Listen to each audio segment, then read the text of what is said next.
Hello everyone, आप सभी लोगों का वेलकम है हमारे YouTube channel CY competition classes में। आज की इस क्लास में हम आपके साथ डिस्कशन करेंगे बीएससी फिफ्थ सेमेस्टर का जो पेपर सेकेंड है उसके 20 इंपॉर्टेंट क्वेश्चन। इस तरीके से हमने पेपर फर्स्ट के भी 20 इंपॉर्टेंट क्वेश्चन के बारे में डिस्कशन किए हैं। अगर आप इन सारे क्वेश्चन को तैयार करते हैं तो आपका सेक्शन ए भी अच्छे से होगा, बी भी और सी भी, तीनों के क्वेश्चन काफ़ी अच्छे से हो जाएंगे। तो आप उन 20 क्वेश्चन को भी देखिए और उसको तैयार कीजिए, और इस 20 क्वेश्चन को भी देखिए, तैयार कीजिए। आपको जिस भी क्वेश्चन का सलूशन नहीं मिल रहा है आप उसको ज़रूर बताइए हमें, हम उस सलूशन को प्रोवाइड कराने का प्रयास करेंगे। जितने भी आपके यूनिवर्सिटी एग्जामिनेशन चल रहे हैं, बहुत सारी यूनिवर्सिटीज़ में हो भी गए होंगे, वो सारे यूनिवर्सिटीज़ की एग्जामिनेशन के लिए 20 क्वेश्चन बहुत ही इंपॉर्टेंट हैं। तो यहाँ पे हम देखेंगे क्वेश्चन नंबर फर्स्ट जो है आपका, वो है describe Michaelis Menten equation for the enzyme catalysis. जब आप चैप्टर एंजाइम पढ़ते हैं तो उसमें बहुत इंपॉर्टेंट है मिचलेस मेंटन इक्वेशन। हमने बार बार कहा था कि आप इस इक्वेशन को डेराइव करना, उसको याद करना, काफ़ी अच्छे से याद कर लीजिए। ये इक्वेशन आपका काफ़ी शॉर्ट नोट भी आ सकता है, केवल इक्वेशन लिखने के लिए भी आ सकता है, लॉन्ग में भी इस तरह से क्वेश्चन बन सकता है। तो आप एक बार इस इक्वेशन को जरूर देखें। अगला क्वेश्चन है आपका, explain 18 electron rule in metal carbonate. हमने कहा था ना कि जैसे किसी स्पीसीज का 18 इलेक्ट्रॉन रूल आप कैसे निकालेंगे, तो उसके लिए आपको क्या करना था। जैसे BCO6 है, ये कितना इलेक्ट्रॉन कंट्रीब्यूट करेगा ये आपको पता होना चाहिए। इसके बाहरी सेल में कितने इलेक्ट्रॉन हैं, टोटल आप इलेक्ट्रॉन काउंट करते थे। इस तरह से जैसे इसके पास क्या है, D3 है, 4s2 है, 3D3 4s2, तो टोटल इलेक्ट्रॉन कितना देगा, 5 देगा। एक CO 2 इलेक्ट्रॉन देता है, तो 6 × 2 क्या करेंगे, 12 करेंगे। टोटल इलेक्ट्रॉन कितना हो गया, 17 इलेक्ट्रॉन हो गया। इस तरह से आप इसको मेंशन करते हैं। तो 18 इलेक्ट्रॉन रूल मेटल कार्बोनिल में कैसे काउंट किया जाता है उसके बारे में आपको प्रीवियस क्लास में डिस्कशन किया गया है, आप उसको ज़रूर देखिएगा। जो बच्चे हमारे ऑनलाइन पेड बैच के स्टूडेंट हैं उनको ये सारे टॉपिक्स बताए गए हैं ऑनलाइन क्लास में। कुछ बच्चे उसमें से नोट्स भी प्रिपेयर किए थे। अब देखिए पूछा है इसी में, discuss the structure and geometry of MnCO5। तो MnCO5 का ज्योमेट्री कुछ इस तरीके से आप बनाते हैं।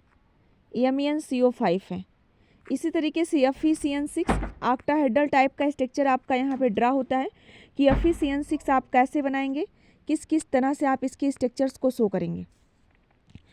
तो 18 इलेक्ट्रॉन मेटल कार्बोनिल में क्या होता है, उसकी स्ट्रक्चर और ज्योमेट्री कैसे बनाएंगे। नेक्स्ट क्वेश्चन है, व्हाट आर लैंथेनाइड्स। लैंथेनाइड्स क्या होते हैं और उसका आप सेपरेशन कैसे करते हैं। तो लैंथेनाइड के सेपरेशन के कई सारे मेथड हैं, जैसे सीरियम आयन एक्सचेंज, क्रोमेटोग्राफी, और भी कई तरह से इसका सेपरेशन कर सकते हैं। लैंथेनाइड्स क्या होते हैं, आप पीरियोडिक टेबल में क्या पढ़ते हैं, inner transition series, 4F series, 5F series पढ़ते हैं, जहां आप लैंथेनम, सीरियम, पैरासोडियम, नियोडियम, प्रोमेथियम, जो भी बच्चे हमारे रेगुलर क्लास में ज्वाइन हो रहे थे उनको मैंने लैंथेनाइड जनरली याद करा दिया है। कुछ बच्चे ऐसे भी होंगे जिन्होंने नहीं लर्न किया होगा, लेकिन आपको लैंथेनाइड के सारे एटॉमिक नंबर, उनके name, electronic configuration, oxidation state याद होना बहुत बहुत ज़रूरी है। नेक्स्ट क्वेश्चन है, व्हाट आर मेटल कार्बोनिल। हमने क्या कहा था कि अगर कोई मेटल है वो कार्बोनिल CO ग्रुप से डायरेक्टली अटैच है, इस तरीके की जहाँ पे बॉन्डिंग हो रही है उसे हम मेटल कार्बोनिल कह रहे हैं। इसमें क्वेश्चन पूछा है, discuss the structure and bonding. किस तरीके से इसमें बॉन्डिंग होती है, मेटल इस कार्बोनिल के साथ कैसे बॉन्डिंग होता है, उसके बारे में भी आपका क्वेश्चन लॉन्ग में पूछा जा सकता है। तो प्लीज़ इन छोटे छोटे क्वेश्चनों पे अभी आपके एग्जाम में जितना भी दिन समय है इस पे विशेष फोकस करिए। क्वेश्चन नंबर 5 है, what are 3D series of element. तो जब भी 3D सीरीज क्या बात आए तो क्या पढ़ेंगे, scandium, titanium, vanadium, chromium, manganese, iron, nickel, cobalt, copper, zinc, ये सब क्या है, 3D सीरीज हैं। तो सबसे पहले तो आपको नाम याद होना चाहिए ना, 3D series, 4D series, 5D series. ये आपको मैंने कहा था। डिस्कस दियर इलेक्ट्रॉनिक कॉन्फ़िगरेशन, अब एक हेडिंग डालेंगे इलेक्ट्रॉनिक कॉन्फ़िगरेशन, आप लिखेंगे कि स्कैंडियम कौन कौन सी ऑक्सीडेशन स्टेट शो कर सकता है, इसमें मैग्नीशियम +7 तक शो कर सकता है। तो इलेक्ट्रॉनिक कॉन्फ़िगरेशन क्या होगा, ऑक्सीडेशन स्टेट क्या होगा, और कौन कौन से कैटालिस्ट में यूज होते हैं, कैटालिटिक प्रॉपर्टीज़ क्या होती हैं। तो ये सारे पॉइंट आपके लिए काफ़ी इंपॉर्टेंट हैं। नेक्स्ट क्वेश्चन नंबर अगर हम 6 देखेंगे तो क्वेश्चन नंबर 6 है जो हमारे हीमोग्लोबिन है, जो हमारे बॉडी में ऑक्सीजन का ट्रांसपोर्ट कर रहे हैं, मायोग्लोबिन से ऑक्सीजन स्टोरेज कर रही है, अलग अलग फंक्शंस हैं। इनका आपके बायोलॉजिकल सिस्टम में, आपके बॉडी में क्या रोल है। अगर हमारे बॉडी में हीमोग्लोबिन कम हो जाए तो कौन कौन से डिजीज हो जाते हैं, हीमोग्लोबिन को हम मेंटेन करने के लिए कौन कौन सी चीज़ों का यूज करते हैं, हमें अपनी डाइट में कौन सी ऐसी चीज़ें लेनी चाहिए कि हीमोग्लोबिन डाउन ना हो। तो ये आपका है discuss the role of haemoglobin and myoglobin in biological system. आपके बायोलॉजिकल सिस्टम में हीमोग्लोबिन और मायोग्लोबिन का क्या रोल है। नेक्स्ट क्वेश्चन हम देखेंगे, discuss the role of calcium. मैंने आपको एक चीज़ और पढ़ाया था, याद होगा, जो बच्चे पेड ऑनलाइन क्लास ज्वाइन कर रहे थे, मैक्रो एंड माइक्रो एलिमेंट्स। अगर थोड़ा सा आपने ध्यान दिया होगा तो लेक्चर्स आपको मिला रहा होगा। तो discuss the role of calcium and magnesium in biological system. जो भी आपके बायोलॉजिकल सिस्टम है उसमें कैल्शियम का क्या इंपॉर्टेंट रोल है और मैग्नीशियम का क्या इंपॉर्टेंट रोल है उसके बारे में बताएंगे। नेक्स्ट क्वेश्चन है, right the important characteristic of D block element. तो मैंने इसको क्वेश्चन को काफ़ी अच्छे से कराया था कि डी ब्लॉक एलिमेंट की करेक्टरिस्टिक क्या है। एक तो ये क्या करते हैं, वेरिएबल ऑक्सीडेशन स्टेट शो करते हैं। उसकी बात क्या है, इनकी टेंडेंसी होती है कॉम्प्लेक्स फार्मेशन करने की, और भी कई सारी टेंडेंसी आपके डी ब्लॉक में बताई गई थी। नेक्स्ट देखिए, यही क्वेश्चन आ गया, इनर ट्रांजिशन यानी D block, sorry F block आ गया, लैंथेनाइड आ गया। What are inner transition elements, कौन कौन से हैं, और how many inner transition elements, कितने आपके इनर ट्रांजिशन एलिमेंट्स आपके नोन हैं। चलो अगला क्वेश्चन देखिए, व्हाट आर बोरेन। जैसे आप पढ़ते हैं B2S6, B4S10, ये सब क्या है, बोरेन है। क्या पढ़ते हैं, B2S6 पढ़ लिए, B4S10 पढ़ लिए, B10H14 पढ़ लिए, ये सब आपके क्या हैं, बोरेन्स हैं। नेक्स्ट है, discuss the structure and geometry of diboranes. Diborane क्या है, B2S6। हमने आपको इसको बहुत अच्छे से बताया था, एक बार हम दोबारा से यहाँ देख रहे हैं, हो पाएगा तो बता देंगे। B2S6 आपने कैसे बनाया था, देखो एक मिनट, ये आपका B2S6 यही है ना।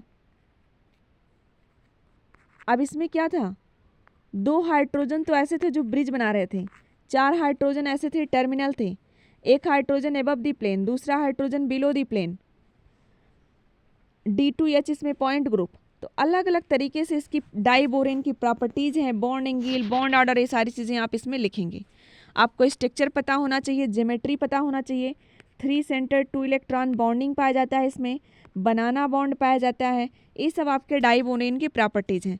देखिए आप सारा क्वेश्चन देखिएगा, जिस क्वेश्चन में आपको डाउट होगी आप मुझे मैसेज करिएगा, हम उसको अपने इंस्टाग्राम आईडी, आपको पता है ना, CY कंपटीशन क्लासेज, उस पर आपको मिल जाएगा, और भी जो आपको PDF प्रोवाइड करा दिया जाएगा। नेक्स्ट आपका क्या है, explain the basic properties of group 15। आपको पता है ना, ग्रुप 15 में nitrogen, phosphorus, arsenic, antimony, bismuth, ये सब आपके ग्रुप 15 में रखे गए हैं। इसकी जो इम्पॉर्टेंट प्रॉपर्टीज़ है, इसके पास हाफ सेल इलेक्ट्रॉनिक कॉन्फ़िगरेशन होता है, हाफ फील्ड, तो इसकी स्टेबिलिटी थोड़ा सा ज़्यादा होती है। ऑक्सीडेशन की बात करें तो नाइट्रोजन तो +3 शो करता है, लेकिन फास्फोरस और ज़्यादा शो करता है क्योंकि उसके पास बैक एंड डी ऑर्बिटल होते हैं। आयोनाइजेशन एनर्जी क्या होता है, तो पता है ऊपर से नीचे आने पे आयोनाइजेशन एनर्जी कम होता है। ऑक्साइड और हैलाइड्स क्या होते हैं, ये सारे टॉप पॉइंट्स वहाँ पे आप लिखेंगे। क्वेश्चन नंबर 12 है, why zero group elements are known as noble gas.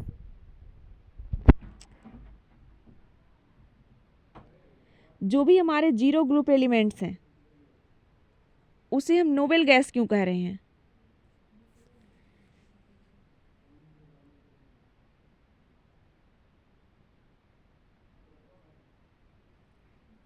Zero group elements में आपके कौन कौन से एलिमेंट्स आते हैं, नोबेल गैसेज आप क्या पढ़ते हैं, 18वें ग्रुप के जो भी एलिमेंट्स हैं वो सब आपके नोबेल गैसेज में आते हैं। तो जीरो ग्रुप एलिमेंट्स को हम नोबेल गैस क्यों कहते हैं, इसका कारण क्या है। नेक्स्ट क्या है, इनऑर्गेनिक बेंजीन। आपको बताया गया था ना, borazine also called the inorganic benzene.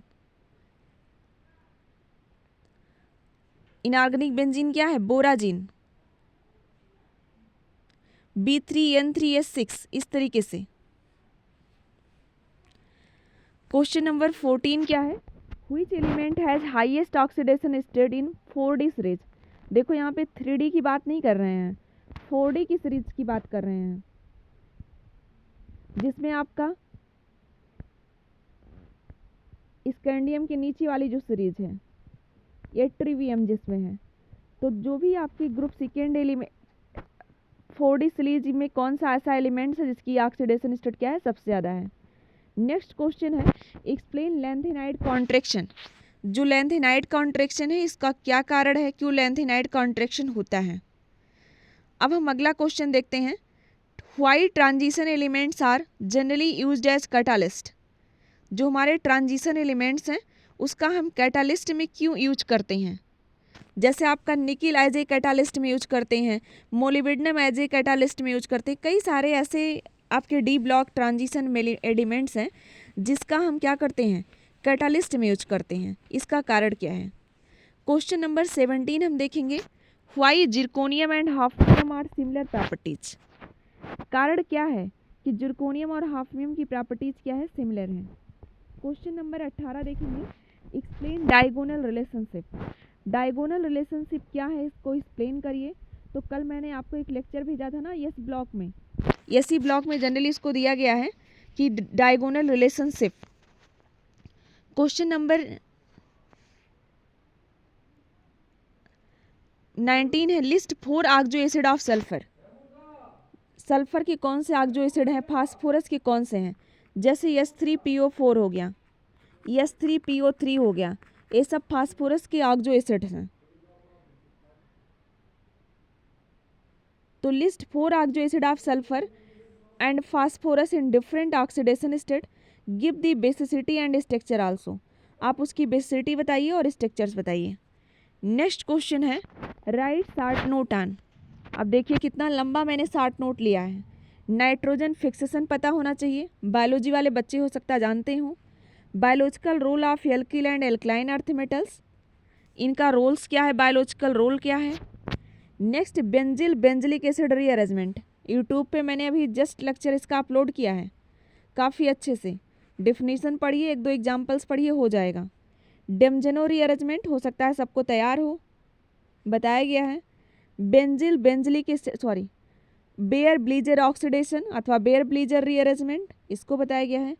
What is enzyme catalysis अथवा व्हाट इज एंजाइम्स, इसके बारे में याद करना है। टेट्रा सल्फर टेट्रानाइट्राइड, जैसे S4N4 टाइप के कंपाउंड, टेट्रा सल्फर टेट्रानाइट्राइड। अगला है सिलिकेट्स। नेक्स्ट है हेट्रोजिनस कैटालिसिस। हमने आपको दो तरह के कैटालिसिस पढ़ाए थे, एक तो हमने कहा कि होमोजिनस कैटालिसिस क्या होंगे, हेट्रोजिनस कैटालिसिस क्या होंगे, कैटालिटिक इनहिबिटर क्या होंगे, कैटालिटिक पॉइजन्स क्या होंगे। इसीलिए जब भी आपको हम पढ़ाते हैं तो हम कहते हैं कि तैयार करते चलो धीरे धीरे, क्योंकि एग्ज़ाम में इतना ज़्यादा हो जाता है। लेकिन आप ही की बात नहीं है, हर स्टूडेंट के साथ यही होता है। जब उसका एग्ज़ाम की डेट आती है तो हम उतना कॉन्शियस नहीं होते हैं। जब फार्म कोई पढ़ता है, जैसे कम्पिटिटिव एग्ज़ाम है, जब हम फार्म पढ़ता है थोड़ा सा सीरियस होते हैं, फिर हम रुक जाते हैं, फिर जब एग्जामिनेशन आता है और ज़्यादा सीरियस होने, अब एग्ज़ाम 4 दिन बचा और पढ़ने लगते हैं। तो पूरे सिलेबस को कवर कर पाना 4 दिन में बहुत ही मुश्किल काम होता है। तो इन छोटी छोटी चीज़ों का अभी से आप ध्यान रखिए, अभी आपके पास बहुत समय है। उन स्टूडेंट से पूछिए जो कंपटीशन की तैयारी कर रहे हैं। आप तो अभी यूनिवर्सिटी एग्जामिनेशन में हैं। तो structure of HCF2, HCF4 and HCF6, कितने बॉन्ड पेयर हैं, कितने लोन पेयर हैं, शेप क्या होगा, ज्योमेट्री क्या होगी, बॉन्ड ऑर्डर क्या, बॉन्ड एंगल क्या होगी, ये सारे पॉइंट आपको पता होने चाहिए। नेक्स्ट क्वेश्चन है, variable oxidation of state of transition elements. जितने भी आपके ट्रांजिशन एलिमेंट्स हैं उसकी कौन कौन सी ऑक्सीडेशन स्टेट होगी। नेक्स्ट है, व्हाट इज कर्टियस रीअरेंजमेंट, पढ़ाए थे ना क्लासरूम में, कर्टियस रीअरेंजमेंट क्या होगा, हाफमैन रीअरेंजमेंट क्या होगा। नेक्स्ट क्वेश्चन देखते हैं, व्हाट इज फ्लोरीन्स। देखो फ्लोरीन्स में एक क्वेश्चन और आता है कि कितने आपके पेंटागन होंगे।